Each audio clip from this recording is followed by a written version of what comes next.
Test, test, test, test, test.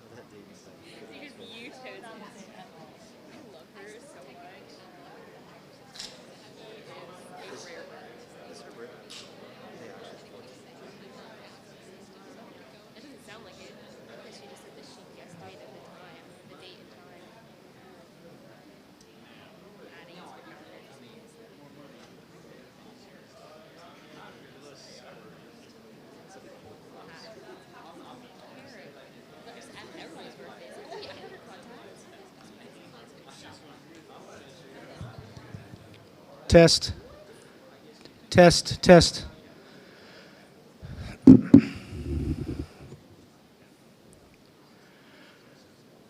Okay, I passed around a couple of sign-in sheets. So if you're here with a class and you need to sign in, make sure you do that. There's also sign-in sheets out by the beverages. And if you didn't notice that coming in, there's soft drinks right out here. So help yourself to soft drinks. There will be a sign-out sheet as well after the Q&A.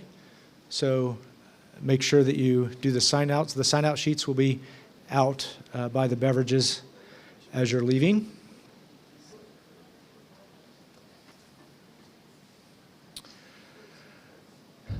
So just a couple things here before we get started. So in addition to our Free Enterprise Society meetings, so we also do small group discussions the day after our evening meeting, so over lunch. So tomorrow, over lunch, we'll have a small group discussion about federalism and cannabis legalization. So if you're interested in either of those topics, you can come to the small group discussion. That'll be in Student Union 297, which is also called Suite 1600. So if you come to that, you'll get lunch and an engaging discussion. We also do book studies. So those are on Mondays over lunch in the same room, Student Union 297. So next week, we're finishing up a discussion on this book, Science Set Free. And in 2 weeks, we're going to start discussing this book by Dr. Jay Richards, The Human Advantage, The Future of American Work in the Age of Smart Machines. Now, Dr. Richards is actually going to be our speaker here 2 weeks from tonight. He will be at the Starlight Terrace, which is room 465, here in the Student Union. So he'll be here 2 weeks from tonight, and then that same day, we'll start discussing his book. We're ready to go. Okay, so now I would like to introduce you to Josh Hammer.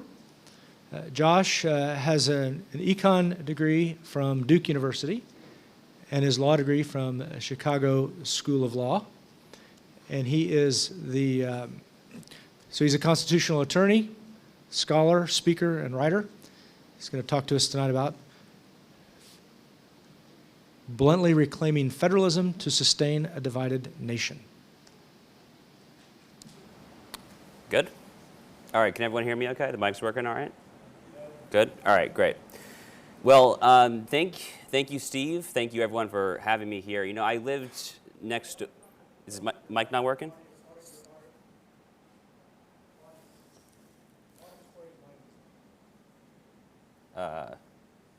Okay, I think I have it on as a...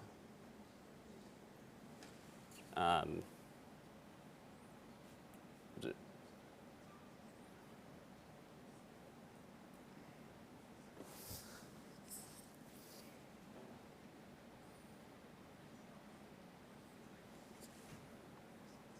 Still not working, the mic? Can hear me? Ken, Okay. It's working, it just needs to be cranked up. Okay. Crank it up, take the level up. All right, we good? All right. All right, take two. Well, thank you, Steve, and thank you guys for having me here. I lived next door in Texas for 4 years. I've been to OKC a couple of times. I've not been to Stillwater, so happy to make the trip here. I'm a lifelong college football fan, so seeing T-Boone Pickens Stadium, you know, where Barry Sanders ran for, what, like 2,600 yards in 1988 or something like that, that was kind of cool to see. So happy to be here. I hope you guys didn't think you were signing up for a talk about the benefits of smoking marijuana or anything like that. It's going to be just a little drier than that.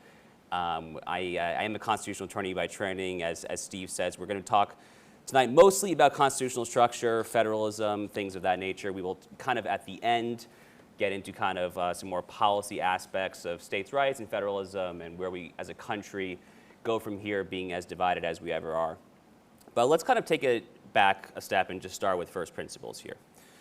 So as we all remember from our high school civics course, U.S. history course, I mean, I don't even know if they do civics anymore, frankly, but let's assume based on the assumption that they kind of sort of at least do something remotely resembling a civics course. So as we all know, the United States government is divided between dual spheres of sovereignty. We have the national government, of course, and the federal government. If you want to get even more technical, of course, there are lower levels of government beneath the state. There are counties, municipalities. But for all intents and purposes, the two spheres of sovereignty, where the states exercise sovereign power, in the traditional Western definition of what constitutes a sovereign power, would be at the federal government and then the 50 state governments. So to kind of take us back to 1776 and the American Revolution here, to kind of restate some obvious first principles. The American Revolution was obviously fought to rebel against a tyrannical British king. If you have not read the Declaration of Independence recently, I would encourage you to do so. I carry around a copy with the Constitution in my backpack at all times. It is healthy, I would say, on occasion to just kind of remind ourselves, especially in today's kind of day and age of waning civic efficacy and just diminishing kind of patriotism more generally. I think it's important to just kind of rejuvenate the soul with kind of a baseline measure of American patriotism. So I would encourage you to kind of do that. So if you go back and just reread what Thomas Jefferson wrote in the Declaration, it was very clear, of course, what the initial impetus for this revolution was. The British crown, the English monarch, was infringing upon the common law rights of Englishmen. The American colonists were at that time Englishmen. They were entitled to all of the common law rights that were established from the 1688 English Bill of Rights, and the crown was infringing upon them. We, of course, remember the Stamp Act, the Quartering Act, all sorts of terrible warrantless searches and seizures. And it's very easy to remember that we were fighting overall against an overarching tyrannical government here. So after our victory in 1783, General Cornwallis surrenders to General Washington at the Battle of Yorktown in Virginia in 1783, of course. Our first, 1781, whenever, it was right around there, the Treaty of Paris was 1783, if I recall. The Articles of Confederation was our first attempt at a charter of American governance here. Now, obviously, with that prior of being very afraid of kind of an overarching tyrannical power, they were very wary of empowering the federal government to do much at all. So they kind of overshot the mark a little bit, I guess it would be fair to say, with the Articles of Confederation. They created an extremely weak federal government structure. There was really no such thing as unified currency. There was the federal executive, who was kind of an executive in name only, we might say, was extremely divested of most core executive functions, such as conducting foreign trade, diplomacy, and all of that. So long story short, the Articles of Confederation was, for all intents and purposes, a failure. And that kind of leads us directly to this Constitutional Convention in Philadelphia in 1787 here. So a lot of kind of intellectually warring tribes meet that summer in Philadelphia, a very sweltering summer by all historical records in 1787.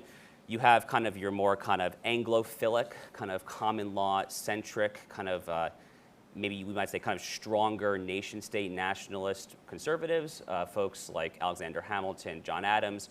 And then you had kind of a more kind of continental European kind of pro-Enlightenment strand of thought represented by the likes of Thomas Jefferson. Well, he was not actually at the convention, but his strand of thought was represented, of course, by a lot of his acolytes, folks like James Madison and some other Virginians. So long story short there, they overshot the mark with the Articles of Confederation, but the Constitution that emerged from Philadelphia in September 1787 still was very heavy, of course, on preserving state sovereignty and establishing a federal government with a tripartite Article 1, Article 2, Article 3, Congress, executive, judicial branch structure that was nonetheless very limited, or at least very limited relative to a lot of kind of European and other governments at the time in terms of what it could actually do. It's just a truism of our order here.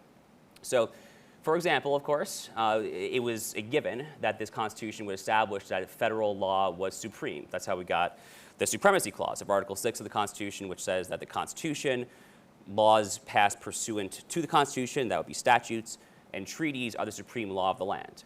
What does that mean? It means that state laws that are in direct conflict with federal law are not the supreme law of the land here. That's just a truism.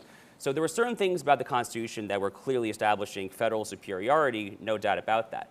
But if you kind of get into the actual kind of weeds as to how the federal government is set up here, I'm going to quote James Madison in Federalist 45. The Federalist Papers, of course, all 83 of them were written with the goal of kind of persuading the fellow colonists to or not colonists at the time, the early stage Americans to ratify the Constitution. Madison, Hamilton, John Jay write all of them. Federalist 45, I would say, is one of the most famous of all of them. So James Madison writes in Federalist 45, he's describing the basic overarching framework of the Constitution that was just passed that summer out of Philadelphia. James Madison writes, quote, "The powers delegated by the proposed Constitution to the federal government are few and defined. Those which are to remain in the state governments are numerous and indefinite.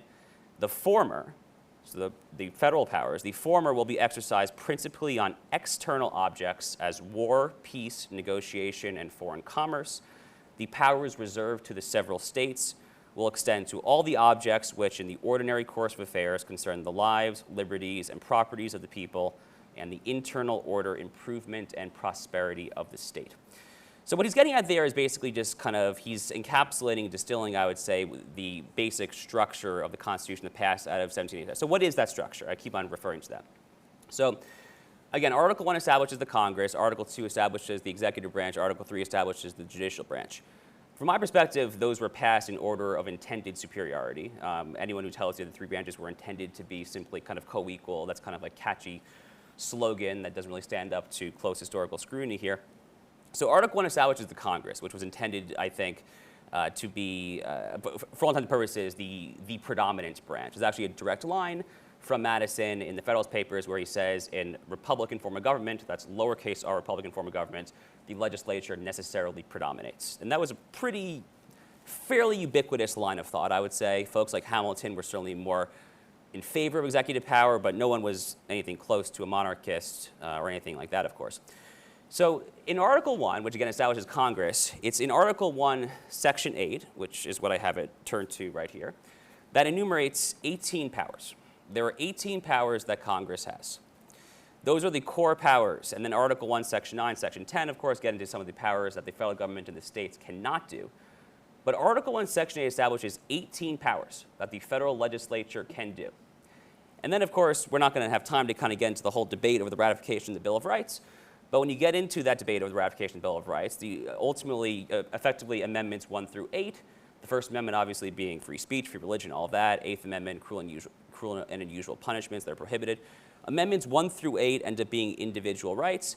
Amendments 9 and 10, which rarely get invoked nowadays, effectively just state the obvious. And the 10th Amendment, which a lot of us, I think, on the right are fans of, reads as follows. The 10th Amendment states, quote, "The powers not delegated to the United States by the Constitution, nor prohibited by the Constitution to the states, are reserved to the states respectively or to the people."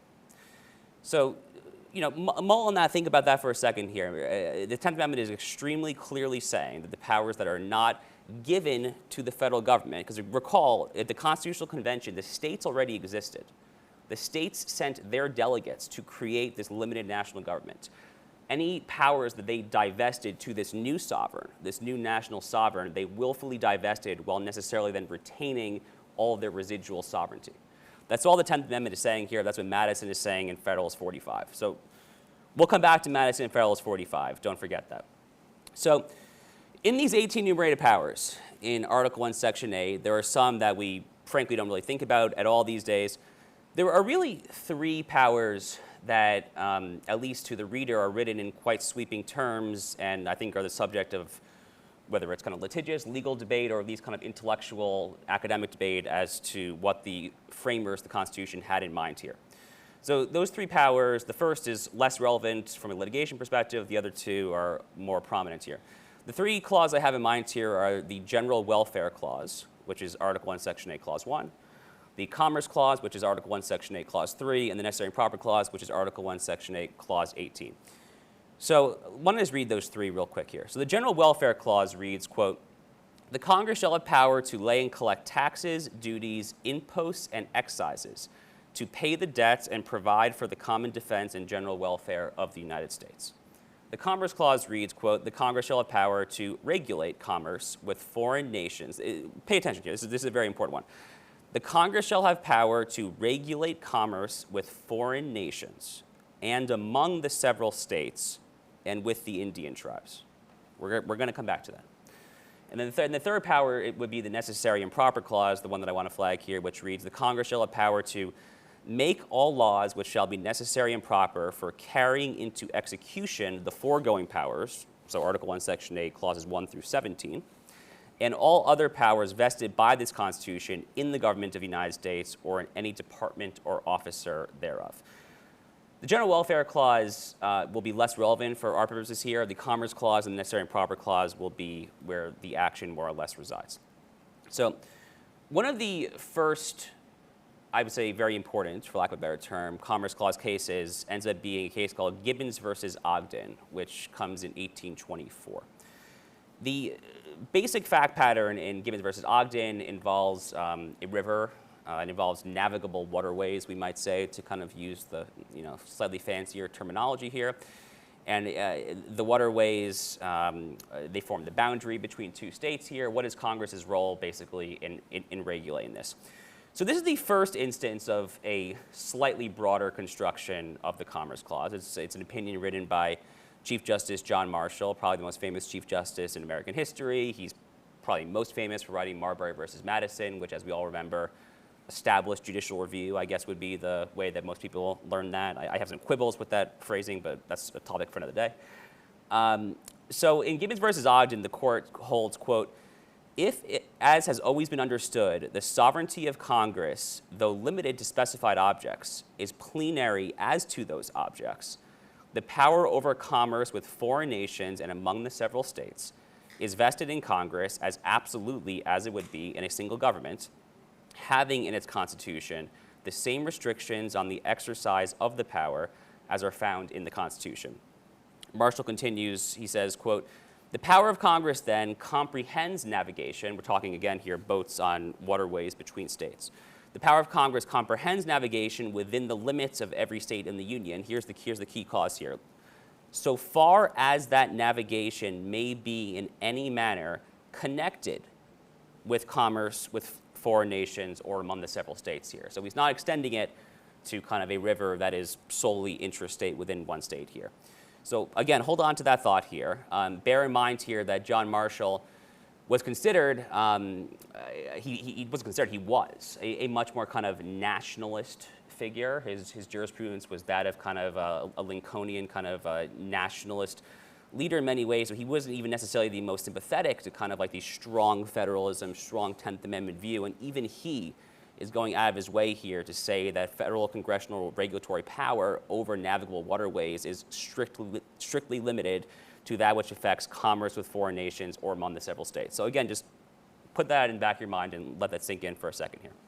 So that's a very important early Commerce Clause example. There's a kind of like a companion case would be too strong of a word, but kind of the analogous early Republic Necessary and Proper Clause case, also written by Chief Justice Marshall, that I think is very important, would be McCulloch versus Maryland of 1819. McCulloch versus Maryland basically is the kind of case that stands. It basically ended what was then kind of a running, lingering, very heated actually dispute over the constitutionality of a national bank. Jefferson and Madison kind of early on in the 1790s were vociferous opponents of this bank. Alexander Hamilton and his Federalist Party were proponents of it. Marshall, who, among other things, was a Federalist Party partisan, comes out on the side of the National Bank is constitutional. Again, he's a more nationalist kind of figure here. And the famous quote is, quote, "Let the end be legitimate, let it be within the scope of the Constitution, and all means which are appropriate, which are plainly adapted to that end, which are not prohibited, but consist with the letter and spirit of the Constitution are constitutional." So Marshall here is repudiating Jefferson's view. Jefferson took a much narrower view of the Necessary and Proper Clause. He basically said that Congress could not implement clauses 1 through 17 unless the power was absolutely necessary to achieving the end. Marshall's taking a much more pliable, flexible view here. It's worth noting, actually, that Justice Clarence Thomas, and we'll get to him a little later, who by all intents and purposes is the most conservative, most originalist, whatever terminology you want to use, of all the justices on the current court, thinks that McCulloch versus Maryland is actually correctly decided here. But again, just kind of keep that in the back of your mind for now here. But the point here is that even under this Hamiltonian vision of the Necessary and Proper Clause and the repudiation of Jefferson, who stood for a stronger federalism states' rights proposition here, Marshall goes out of his way in McCulloch versus Maryland to emphasize kind of the overarching nature of the constitutional structure, which is what I was referring to earlier. Article 1, Section 8, core congressional powers, 10th Amendment reserved to the states. Okay? So that was the lay of the legal land until, obviously, the Civil War. And the Civil War happens. There's 3 Civil War Reconstruction-era amendments. There's the 13th, 14th, and 15th Amendments. For purposes of federalism, our interest here is in the 14th Amendment. The 14th Amendment is probably the subject of more constitutional litigation than anything else. I would have to check that, but off the top of my head, it probably is. 14th Amendment, Section 1 is where all the action is. So I'll read Section 1 of the 14th Amendment for us, just so we're all on the same page here. Quote, "All persons born or naturalized in the United States and subject to the jurisdiction thereof are citizens of the United States and of the state wherein they reside. No state shall make or enforce any law which shall abridge the privileges or immunities of citizens of the United States, nor shall any state deprive any person of life, liberty, or property without due process of law, nor deny to any person within its jurisdiction the equal protection of the laws." So, long story short, the lawyerly names for these clauses are the Citizenship Clause, the Privileges or Immunities Clause, the Due Process Clause, and the Equal Protection Clause. I don't want to get too bogged down in each clause here. Each clause has been the subject of much litigation and academic scholarship, but as you hopefully heard when I was reading the text of that amendment out loud here, there's a lot of "nor shall any state do X" reasons here. So obviously, I don't need to tell us about the various horrors and just unspeakable tragedies of the Civil War, obviously, but the upshot here is that the Republican Party, which was the party of Lincoln, which that party, obviously, by the end of the Civil War and early Reconstruction, was the dominant political party in America, was the driving impetus for the 14th Amendment. It obviously was a corrective measure to what we might say is an extreme view of states' rights, the likes of which folks like John C. Calhoun of South Carolina might have endorsed. It was deliberately intended to counter that line of thought. For example, the Citizenship Clause, all persons born or naturalized in the United States are citizens. That's a direct way to repeal the horrific, abominable Dred Scott decision of 1857. But at the same time, the 14th Amendment, the leading draftsman of that provision in Congress, was an Ohio Republican congressman named John Bingham, who was a fairly moderate Republican, actually. He was not part of kind of the radical Republican wing. He was not a Thaddeus Stevens type. The radical Republicans were the ones who really had kind of this punitive instinct in them to just punish the South at all costs. They wanted to just gut the Federalist structure. I'm exaggerating a little bit here, obviously, but they really wanted to just kind of stick it to the states that seceded and kind of come in sweeping with federal power. John Bingham, who was the leading draftsman of that provision, was not that. He was a more moderate guy. He understood the need for a strong corrective measure, but I think he was a little more prudent. And I would characterize Lincoln that way as well. Lincoln obviously was assassinated before the 14th Amendment was ratified in 1868, but that was kind of more or less, I think, where he came down on this debate as well. So there's a lot of competing theories, obviously, as to just how much the 14th Amendment upended the pre-existing U.S. constitutional order here. And I walked through the clauses already here. A lot of the action these days is on the due process clause as it's been construed. We've had various doctrines, substantive due process and things like that, where there's a lot of kind of constitutional litigation in there, the equal protection clause. But a lot of the debate focuses on so-called incorporation doctrine as to whether or not the Bill of Rights, specifically Amendments 1 through 8, are incorporated against the states, meaning that the state governments, like the federal government, cannot infringe on your various rights. So your right to free speech, because in the original Bill of Rights was only intended for the federal government here. So everyone agrees that Section 1 of the 14th Amendment was intended to kind of limit state power to an extent. You hear that in the words, nor shall any state do X, Y, Z here. The debate is how much. So some libertarian legal theorists, my friend Randy Barnett at Georgetown University Law Center, probably chief among them, we'll come back to Randy a little later in this talk actually, basically believe that Section 1 of the 14th Amendment, and for Randy specifically, it would actually be the Privileges or Immunities Clause, incorporates against the states not merely the enumerated Bill of Rights in Amendments 1 through 8, but also unenumerated rights, so common law rights and natural rights. So it would basically say that a state not only cannot infringe upon your right to free speech or right to bear arms, those are enumerated, but also cannot infringe on your natural right to freedom of contract, freedom of association, things of that nature as well.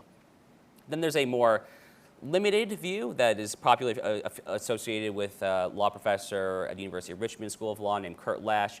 Kurt basically says that the Privileges or Immunities Clause strictly incorporates the enumerated First through Eighth Amendments here, but nothing else, no unenumerated rights. So he takes a more, what we might call federalist position, a more lowercase f federalist, kind of slightly more state sovereign, state power position.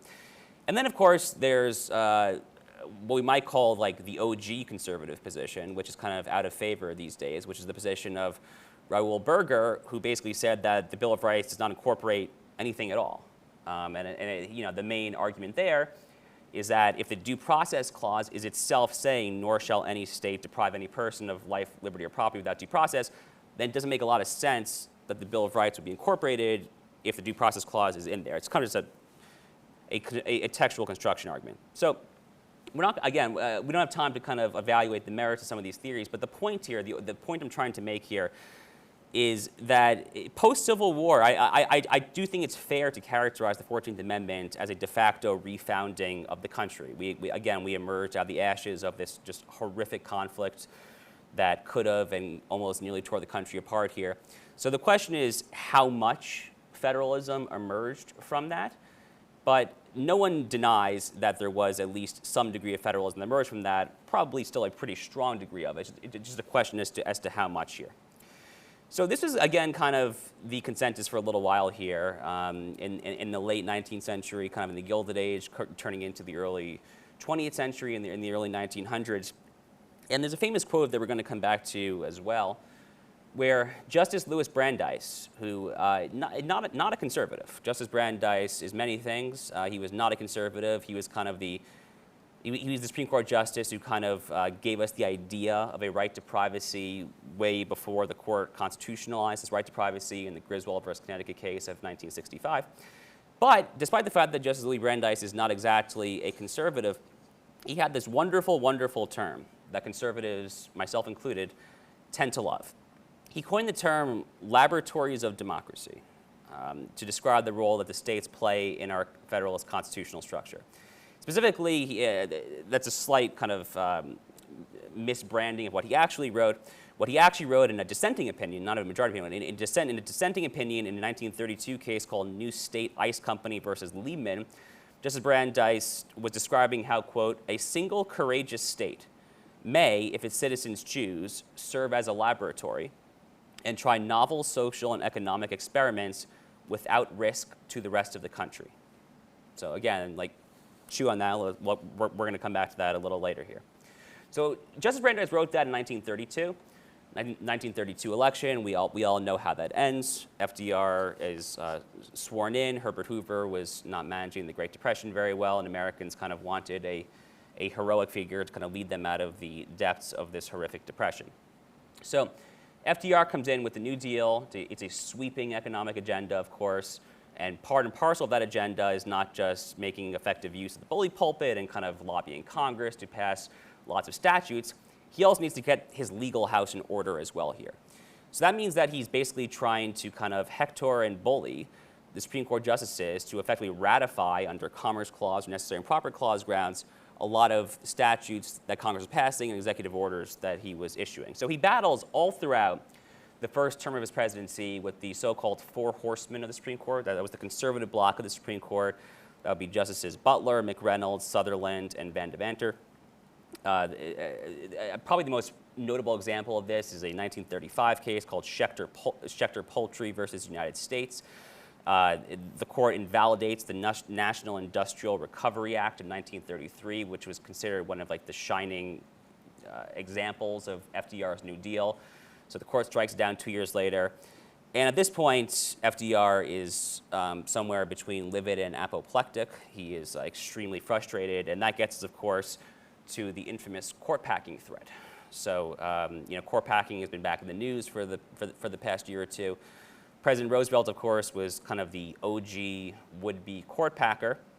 He basically issues a threat. He's trying to kind of get his Judiciary Reform Act through Congress that would expand the court from 9 justices to 15 justices, and kind of a naked partisan move to try to ratify his agenda after the court had just kind of struck down large parts of it here. It's really kind of harrowing, actually. This is not directly the subject of the talk, but I wanted to flag it just because it's just so incredible. I find this quote that I'm about to read quite chilling, actually, because court packing, again, has been back in the news recently. And you can't just do this unilaterally. You got to get through Congress. Congress during the New Deal was dominated by the Democratic Party. That was FDR's party. Again, the Republican Party of President Coolidge and Hoover was seen as primarily responsible for the Great Depression. So Democrats just dominated Congress and obviously the executive branch in the 1930s here.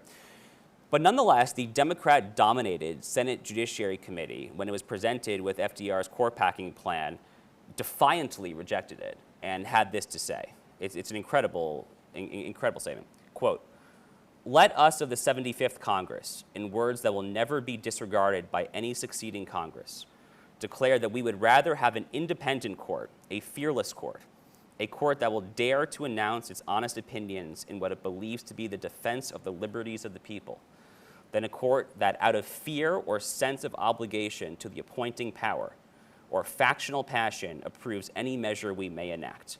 We are not the judges of the judges. We are not above the Constitution." Pretty bone-chilling stuff when you kind of think about what a lot of modern current Democrats are actually now trying to do with respect to the Supreme Court.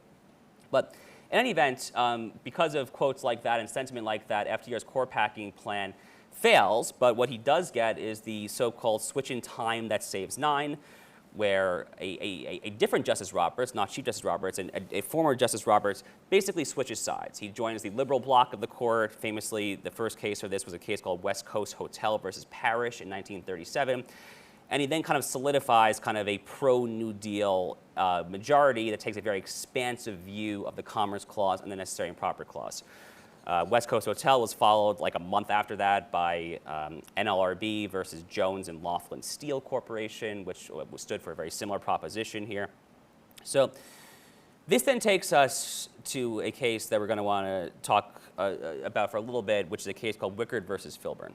So Wickard versus Filburn was a case out of Ohio. It was out of 1942, so this is kind of during World War II itself. We're now out of the New Deal into World War II. So the fact pattern in Wickard versus Filburn is there's an Ohio farmer, Mr. Roscoe Filburn, who is growing wheat to feed animals on his own farm. But because it's wartime, price controls, wage controls, we know how economies, how presidents tend to get during wartime. They want to exercise a lot of power. The federal government had established various limits on wheat production based on kind of the acreage owned by a farmer. It's just kind of like a very ham-fisted attempt to try to stabilize the various markets and wheat price, supply and demand, and all of that. Mr. Filburn grew more than he was ostensibly allotted or permitted to grow, and he was therefore charged a penalty here. So, long story short, the court holds that these quotas on how much an individual farmer, for his or her own purposes, for his or her own house, family, community, interstate, whatever, that Congress did have constitutional protection to regulate this, even if it was consumed purely intrastate, even if farm to table was purely intrastate, because its effect, the cumulative effect of these various intrastate decisions on interstate commerce, placed it within the regulatory power of the Commerce Clause. So again, let's just go back to the Commerce Clause real quick. So the Commerce Clause again reads, quote, "The Congress shall have power to regulate commerce with foreign nations and among the several states and with the Indian tribes." I don't know, it's kind of, it's a loose interpretation, to put it mildly, to kind of get to where the court got in the Wickard versus Filburn case of 1942 here. So the implication, or like the upshot, the takeaway from Wickard, is basically just sweeping national congressional regulatory power. If Congress is able to control how much you, Roscoe Filburn farmer in Ohio, can grow, how much wheat you can grow in your backyard for your own family's purposes, your own community, wholly interstate, then there's really not a whole lot that the federal government cannot do, at least as far as kind of matters of economic regulation are concerned, of course, here. So the court pays little distinction between intrastate and interstate. It basically says the cumulative effects of the former affect the latter, and that's all fine and dandy. So this was kind of unchallenged Supreme Court case law for a long time. And as part of that, or kind of part of that, President Nixon in 1970 oversees the passage of the Controlled Substances Act, which bans a lot of narcotics. And to kind of tease where we're going here, marijuana gets labeled under the Controlled Substances Act as a Schedule I narcotic that is just banned under federal law here.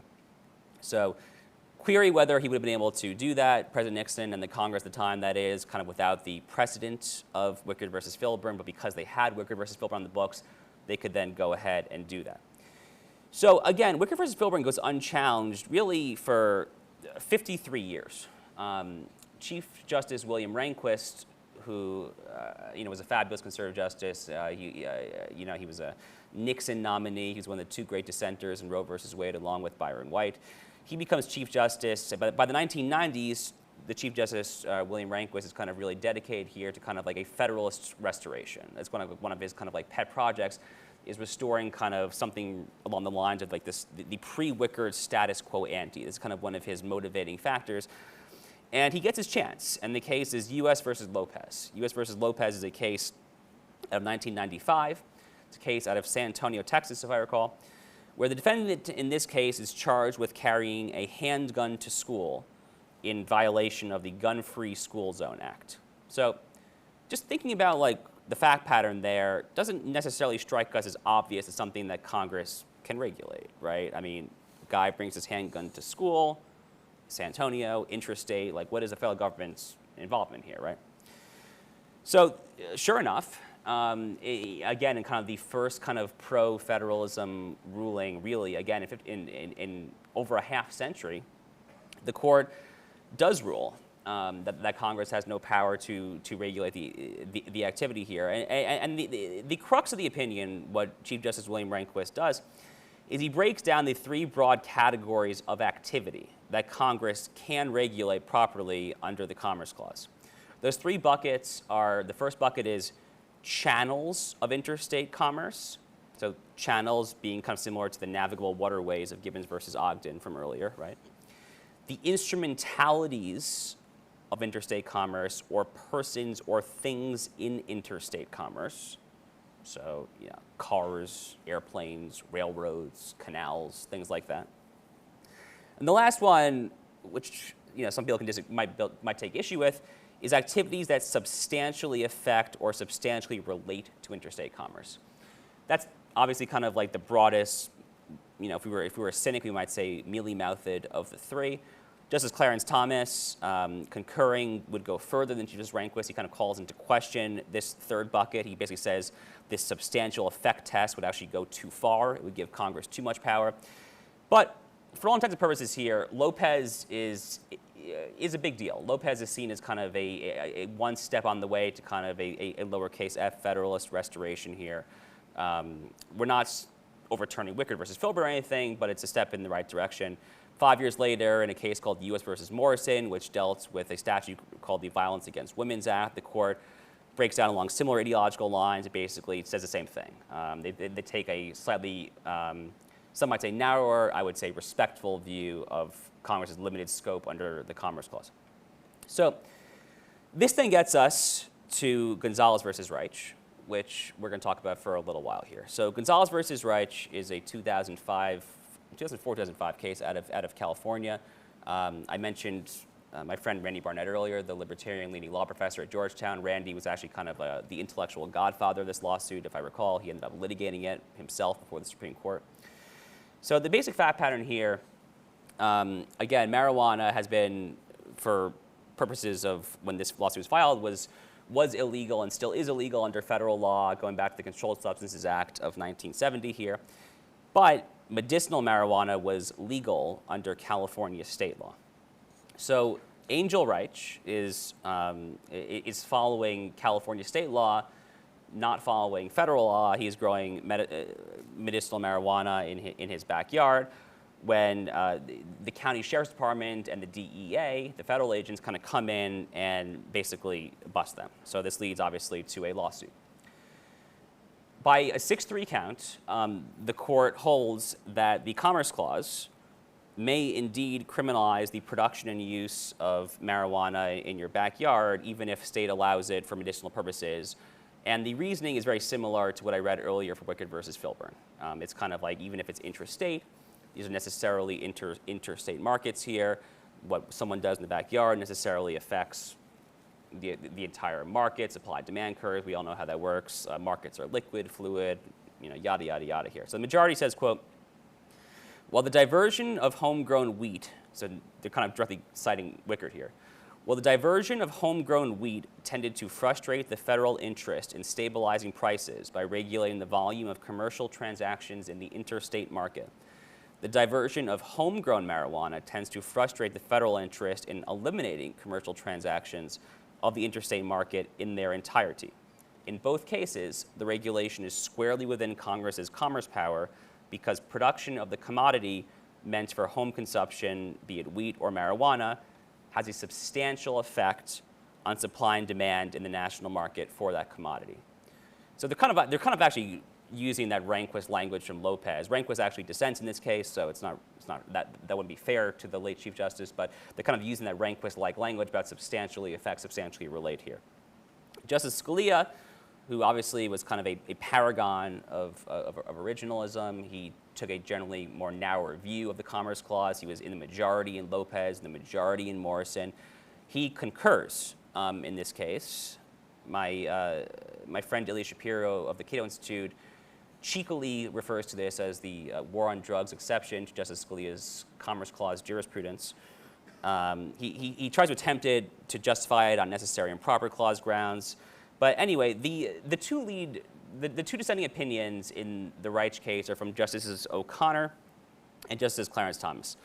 So Justice O'Connor, interestingly, cites that Louis Brandeis Laboratories of Democracy quote in her dissenting opinion in the Reich case. She says, quote, one of federalism's chief virtues is that it promotes innovation by allowing for the possibility that, to quote Louis Brandeis, a single courageous state may, if its citizens choose, serve as a laboratory and try novel social and economic experiments without risk to the rest of the country.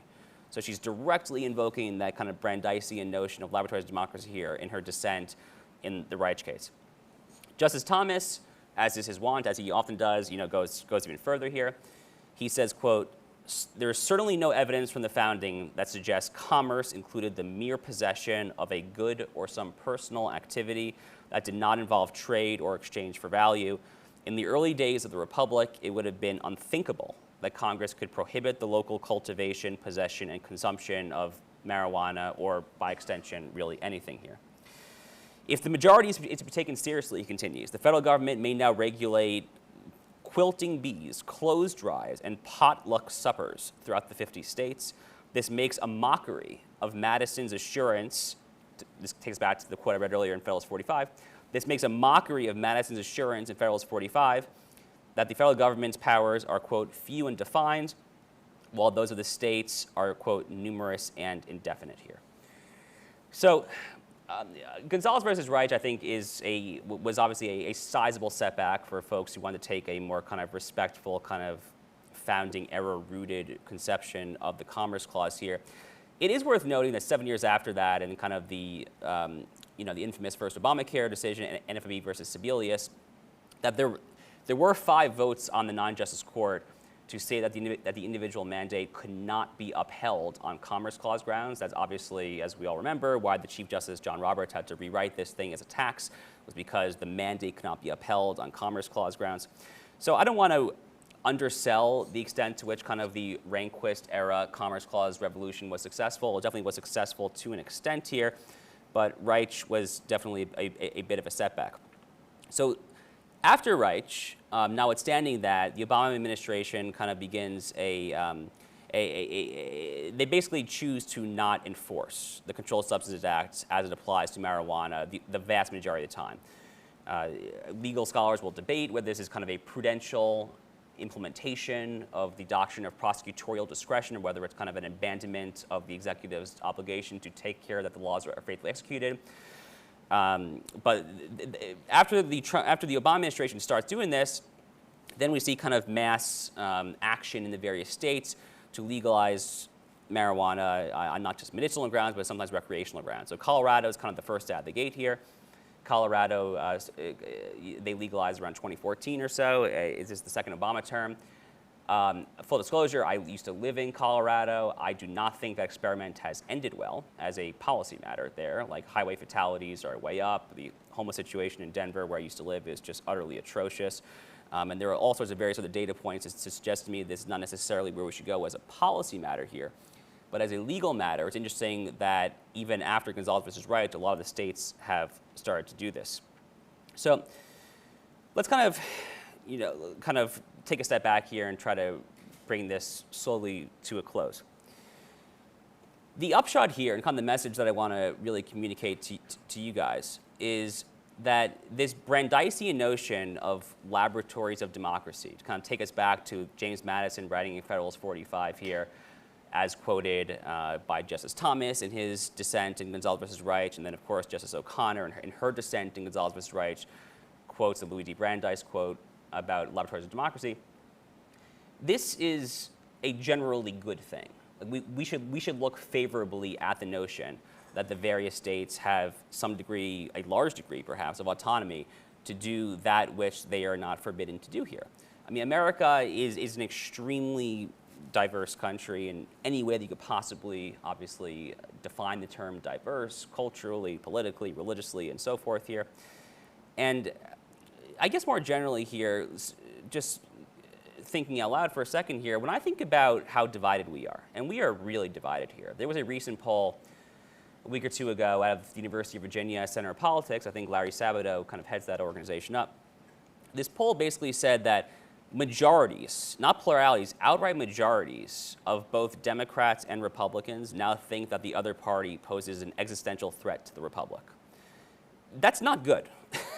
That's, to put it mildly, that's not good. That probably was exactly what pollsters would have said if polling existed at the time like the Kansas-Nebraska Act, like in the 1850s. We don't want to go down that road again here. We really, really, really don't. So when I think about how to diffuse tensions, as tensions in this country are just going to just a total boiling, simmering point here, there are really 4 paths forward, I guess. And I guess the 4 paths forward are basically as follows, in no particular order. There is the truly worst case scenario, which I am not predicting, and I pray it does not happen, of course, which is an actual second military conflict between the states. The second option, of course, is what my friend Dave Riaboy would refer to as a national divorce, which we basically amicably agree to split. Unclear how that happens, but a lot of people are talking about it these days. The other 2 possible ways forward are, on the one hand, you have kind of a powerful, I don't want to say monarchical, but a very powerful statesman who is somehow able to unify the country under some shared semblance of the common good, of the common weal, in Abraham Lincoln fashion, without waging a war, that is, and somehow unifying us under a banner yeah, you know, that's X, then how we get to Y, Z, unclear. So the other option, the one that's probably the most appealing, or at least the most likely or the least unappealing, is recovering a robust conception of federalism, where, you know, Red America really does want to live as Red America, where it doesn't have to legalize marijuana. It can, you know, it can legalize 50-round mags for the ARs and the AKs. You know, full disclosure, I own a 50-round mag for my AR. I am a big gun rights guy. I support that stuff. Don't mean to denigrate at all. The blue states can do whatever they want with marijuana, whatever. But the point here is recovering this Brandeisian notion of laboratories of democracy is probably the most promising path forward to, I think, salvaging the country at this late hour here. And we don't have to look very far to recover that. It is our tradition. I mean, like, it really is our tradition. We can quibble on the edges about how much the 14th Amendment upended the Madisonian constitutional structure, what the due process clause means, et cetera, et cetera. But just go back and reread kind of James Madison and Federalist 45. We are a diverse country. Red America should live as Red America. Blue America should live as Blue America. And there are also benefits as well. This will be my last point, then we'll throw it open to Q&A here. There are also benefits from, I'm a conservative, obviously. There are benefits from a strictly conservative perspective to seeing red states compete against red states here. You know, I used to live in Texas. I live in Florida now. I think about this recent abortion bill that passed in Texas. I suspect people here probably disagree about that. I'm a strong pro-lifer. I support that law. And I look at a law like that, and I think to myself, I wonder whether, you know, Governor Abbott and the Texas State Legislature would have had the courage, I would say, to pass this legislation were it not for all the attention that my current governor, Ron DeSantis, and the state of Florida are currently getting as far as advancing aggressive red meat policy. So there's interplay even between, like, red states that is beneficial from a conservative perspective. But the point here that I want to leave you on is, you know, we're all patriots here. If we love this country, and I think we all do, if we want to salvage this and secure the blessings of liberty for ourselves and our posterity, as the framers wrote in the preamble in 1787, the most straightforward way possible that I see is a robust conception of federalism, and that's not possible without dissenting opinions like Clarence Thomas and Sandra O'Connor's and Gonzalez versus Reich. So laboratories of democracy, I think, broadly speaking, has got to be the way forward. So that's my talk. Happy to open it for Q&A at this point.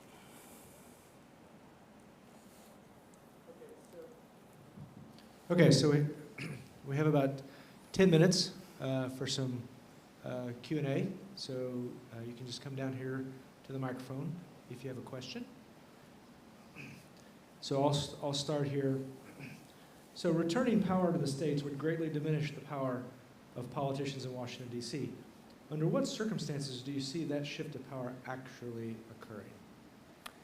Back to the states.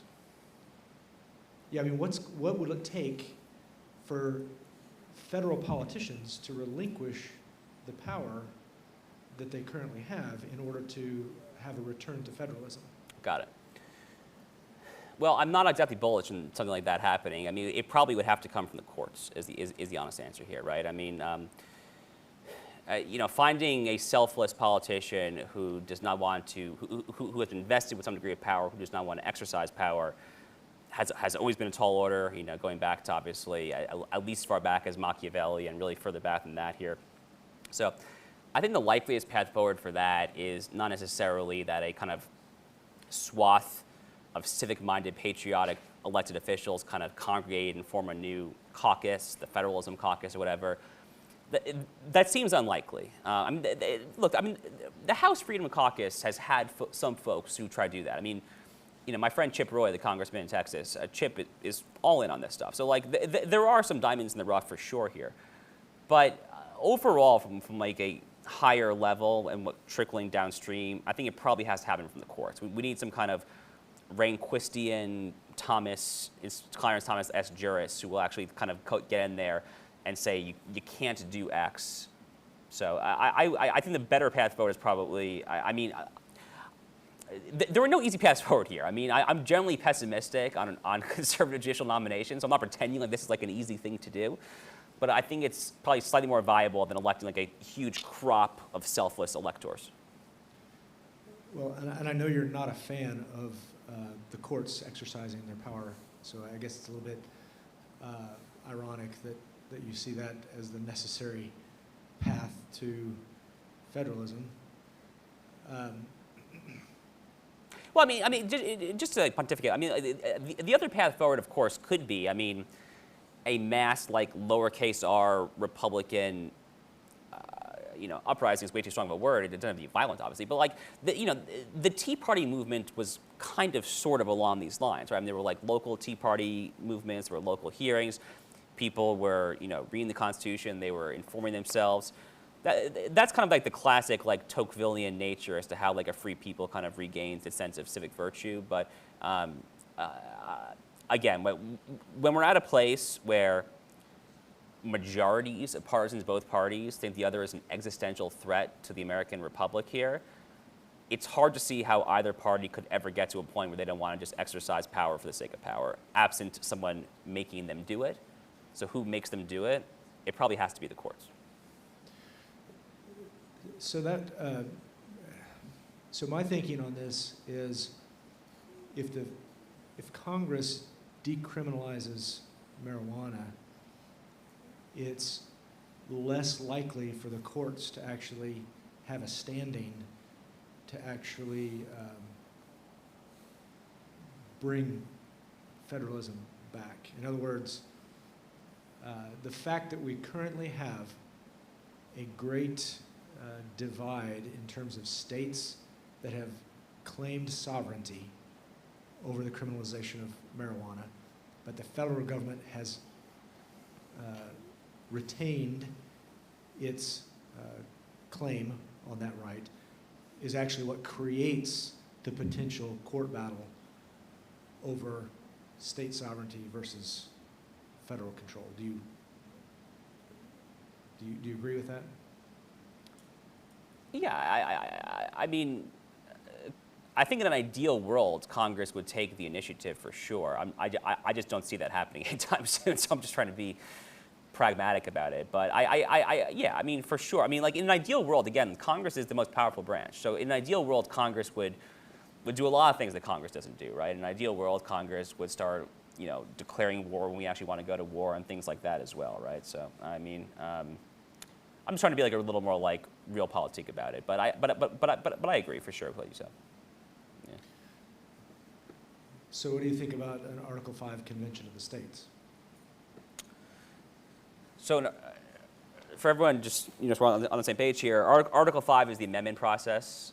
Constitutional amendments can basically be passed. They can either start in Congress, which is the way that we've passed every constitutional amendment since the Bill of Rights.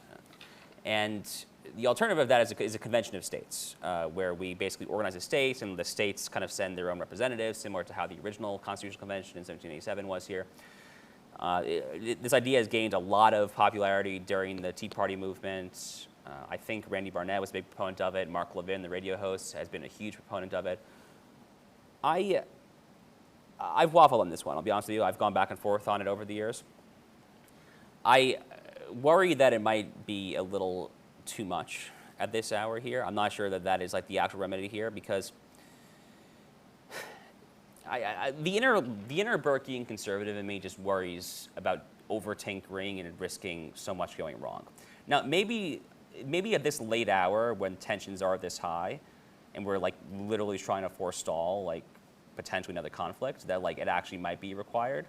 But I overall still would err on the side of slightly more incremental change, and especially, obviously, the Convention of States would obviously be stacked not just with red state delegates, obviously, but a lot of blue state delegates as well. So it's unclear, whether that's really any better in the grand scheme of things, and kind of passing constitutional amendments the old school way through Congress.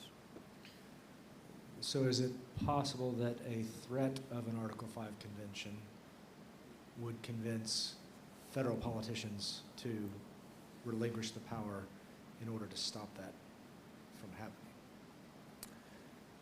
That's an interesting question. I could see that. I'm a fan of credible threats in general, right?